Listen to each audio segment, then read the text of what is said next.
وہ ایک فقیر تھا، وہ بازار میں کھڑا رو رہا تھا. کسی نے رک کے پوچھا، کہا بابا کیوں رو رہے ہو، کیا ہوا ہے تمہیں؟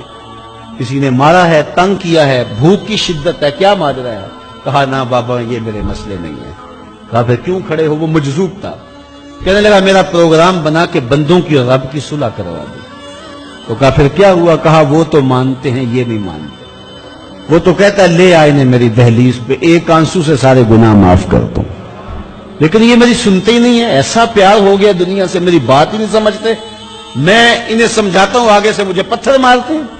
میں ان کی خیر کے لیے ان کو کہانی سنا رہا ہوں، میاں یہ دنیا عارضی ہے، لیکن یہ مجھے گھول گھول کے دیکھتے ہیں.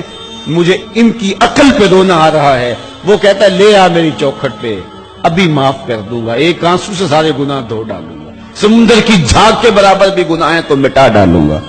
لیکن یہ سمجھتے نہیں ہیں. خیر وہ چلا گیا. اگلے دن گیا تو قبرستان کے قریب سے گزرا تو وہ فقیر وہاں کھڑا رو رہا. وہ پھر رو گیا. کہا بابا عجیب کہانی ہے تیری، بازاروں میں بھی روتا ہے، قبرستانوں میں بھی روتا ہے، آج کیا مسئلہ ہے؟ کہا آج بھی میرا کل والا ہی مسئلہ ہے. کہا آج کیا مسئلہ ہے؟ کہا آج میں ادھر آیا تھا کہ ان کی اور رب کی صلح کروا دوں. تو کہا آج پھر کیا بنا؟ کہا آج یہ مانتے ہیں، وہ نہیں مانتا.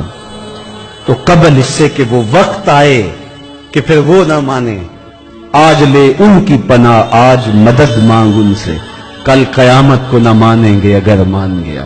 تو یہ تھوڑا وقت ہے زندگی کا، اس زندگی کو غنیمت سمجھیں.